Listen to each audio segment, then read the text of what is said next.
he wowed them at the CPAC conference yesterday, and I hope he's going to wow us today, because Larry Kudlow is with us right now. All right, Larry, I'm going to say that you are the administration's attack dog. No, I'll rephrase that. You are the point man going after socialism. Now, what's your line of attack? Because free stuff, free this, free that, is very popular amongst millennials. How do you attack that?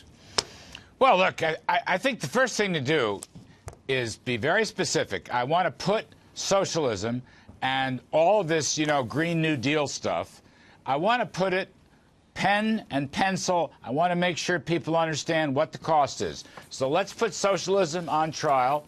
Let's challenge it and rebut it specifically, and then let us convict it. We've got to stop this before it destroys the economy and destroys the whole country. As far as the millennials go, again, I think they will listen to reason. They always have. Those millennials who are working will understand how the world works, who pays the taxes, how businesses operate.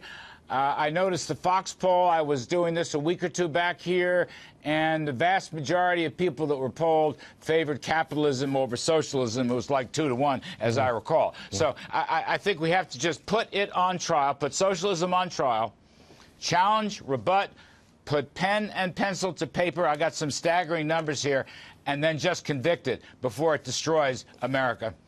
I want to ask you about China trade. Can we get a deal with China that is more than just they buy a couple of $100 billion worth of stuff from us? Can it really get into the nitty-gritty? Can we get a deal like that? Well, we got it. By the way, are we done with socialism? I'm crushed. I mean, we got it. I'll get back to it at the end, but I want to get you on record on trade, because that's very much in the news. Well, it's look, we made so much progress last week when the Chinese were here. It started very slowly. Bob Lighthizer really lit a fire under it. Thursday, Friday, they extended the talks to Saturday and Sunday, and really, whatever it is, 120, 140 pages, the agreements made last week represent tremendous progress on IP theft, on forced technology transfer, on ownership, on cyber interference, and maybe most importantly, on enforcement. Some very smart, clever things put together by Ambassador Lighthizer on enforcement. Now, that was agreed to by Vice Premier Liu He and his deputies, and Bob Lighthizer and Steve Mnuchin and our deputies. What remains to be seen, Stuart, is whether the President Xi and the Chinese Politburo will okay it. We don't know that yet. But what we have is vastly greater than just buying some soybeans. Trust me on this. It's virtually a revolution in American-Chinese trade. It could be a historical breakthrough, and I'm going to play this one on the optimistic side. Are we moving towards a summit in Mar-a-Lago later this month? A lot of talk about that. It's not quite buttoned down yet, but yes, I think you can expect that with President Xi and President Trump in Mar-a-Lago. Again, it has not yet been buttoned down. That's the thought. Those two leaders, that maybe they're going to be the ones to sign and seal this. For example, on some enforcement issues, we have a multi-layered enforcement process. If we see that China is violating, we will be raising tariffs according to this process, and the process permits us to do so, and they won't be. I think that's a very clever approach, probably the most inventive thing I've seen. We don't know if China will sign on to that, so maybe the two leaders will have to figure that out, and that will be the end of it. But I got to tell you, I don't think people understand how much progress was made last week. Even things, ownership.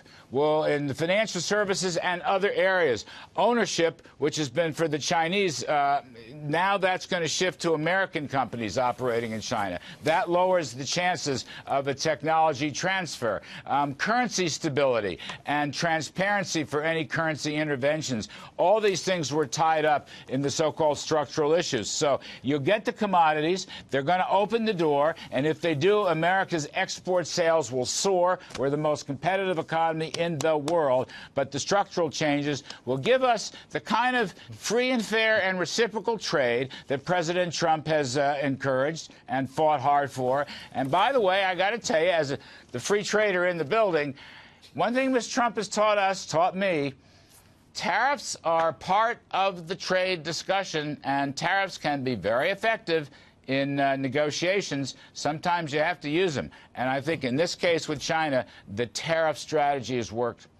Real fast, very short question. Did it help when President Trump walked away from the summit with Kim Jong-un? Well, look, I think as he has explained, he didn't get what he wanted. And he has a very clear vision. I'm not an expert on this, but he wants the denuclearization in its entirety, not just in